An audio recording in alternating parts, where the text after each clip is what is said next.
La Fédération des cégeps anticipe une 7e compression de 40 millions de dollars pour le réseau collégial public, pour un total d'environ 150 millions de dollars de compression imposée au réseau depuis 2011. Au Bas-Saint-Laurent et en Gaspésie-Île-de-la-Madeleine, c'est 12 millions qui seront disparus de l'économie régionale. Limités par les dispositions des contrats de travail et des conventions collectives, étouffés par une bureaucratie gouvernementale sans cesse croissante, nous en sommes réduits à couper dans le personnel non permanent ou à ne plus remplacer les départs à la retraite, à réduire ou éliminer certains services aux étudiants ou à la communauté.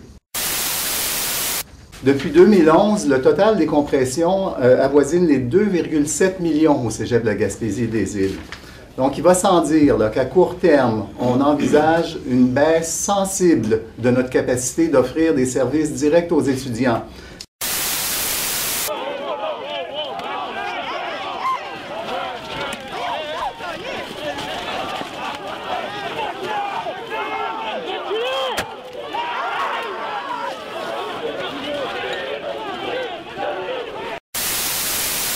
Pour le cégep de Matane, le total des compressions des 4 dernières années totalise 1,5 million de dollars. C'est 1,5 million de dollars qui n'est plus dans la région. Donc, il y a un impact direct sur l'économie de la région. Notre coupure qui vient de nous être annoncée pour le cégep, c'est environ 400 000 dollars.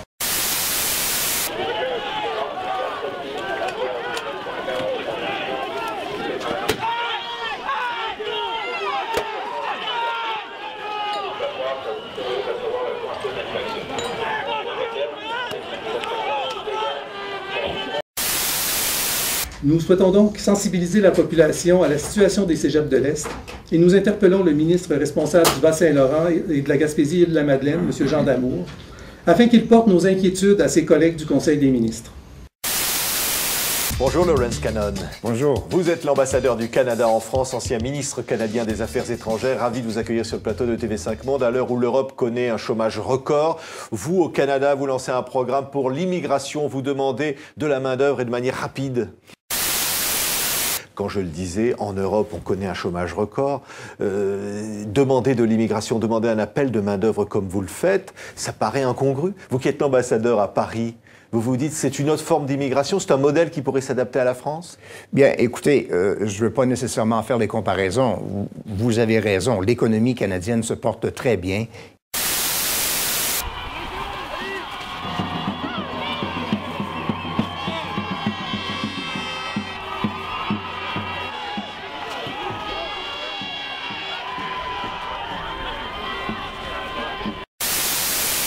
Et ils s'étaient eux aussi donné rendez-vous au centre-ville de Montréal, mais se sont fait rapidement barrer la route. Des militants anti-islam ont été forcés d'annuler leur manifestation prévue cet après-midi dans le Petit Maghreb, après avoir été apostrophés par une foule en colère dénonçant l'islamophobie.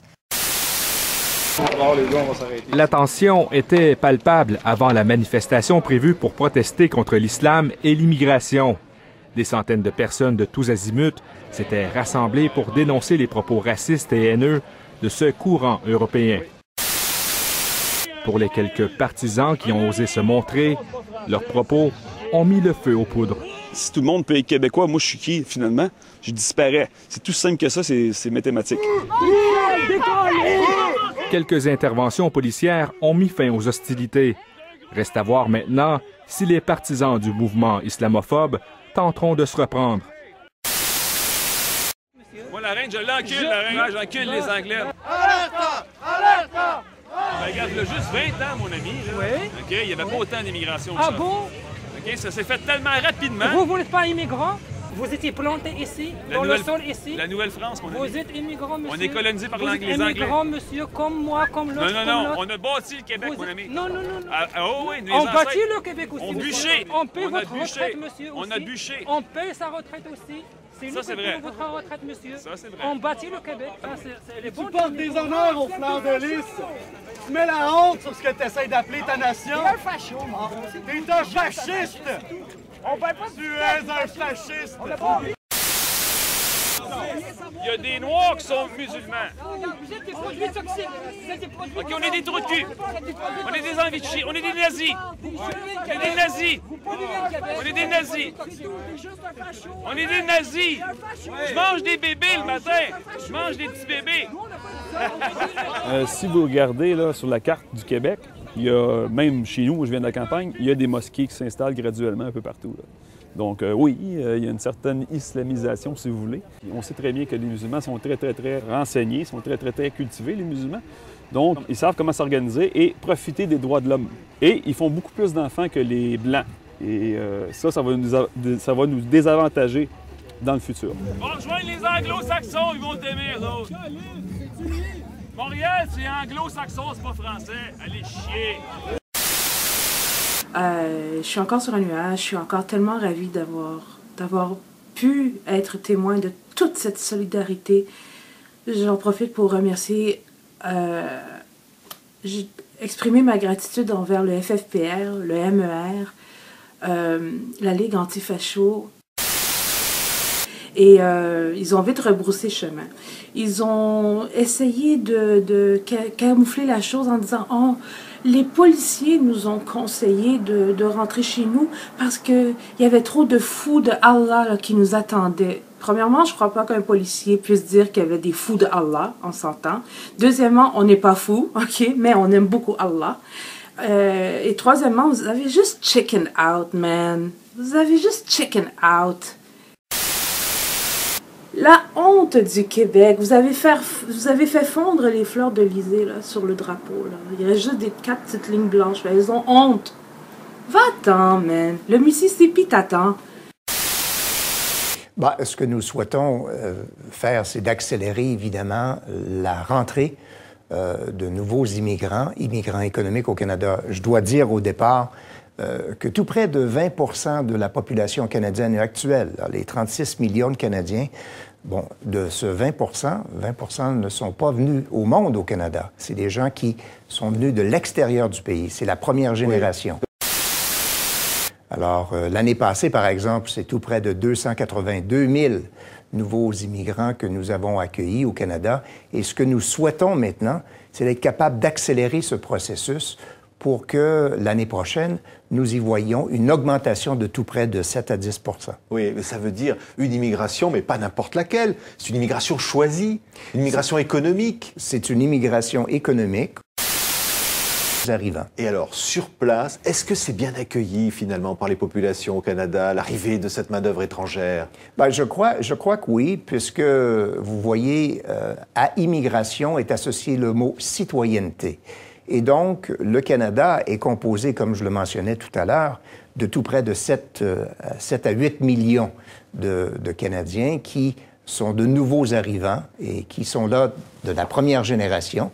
Et ces gens-là représentent, bref, des diasporas en provenance de tous les pays du monde. Et ces gens-là enrichissent la culture, enrichissent le Canada de par leur culture qu'ils amènent avec eux. Salut tout le monde. Moi, je vais essayer d'être poli et être calme parce que ça fait un bout qu'on entend parler puis je commence à en avoir plein mon cul. Excusez mon langage, comme tout le monde d'ailleurs. Hey, l'immigré, là, l'autre, là, à Montréal, là, qui veut avoir une mise en demeure, là, contre le maire Coderre, bravo en passant, M. Coderre, vous avez bien fait, je suis fier de vous. Puis vous autres, les immigrés, les camel jockeys, si vous êtes pas contents, calisse votre camp! C'est quoi ça? Je suis pas un raciste. J'aime les Noirs, j'aime les Chinois, mais sauf les Arabes pis toute cette race-là, c'est pas une race, c'est un cancer. On est pris avec un cancer pis faut s'en débarrasser vite, là. Là, on a commencé avec les petits couteaux, là. Là, c'est rendu, ils veulent tout avoir. Hey, le camel jockey, va-t'en chez vous! C'est-tu clair?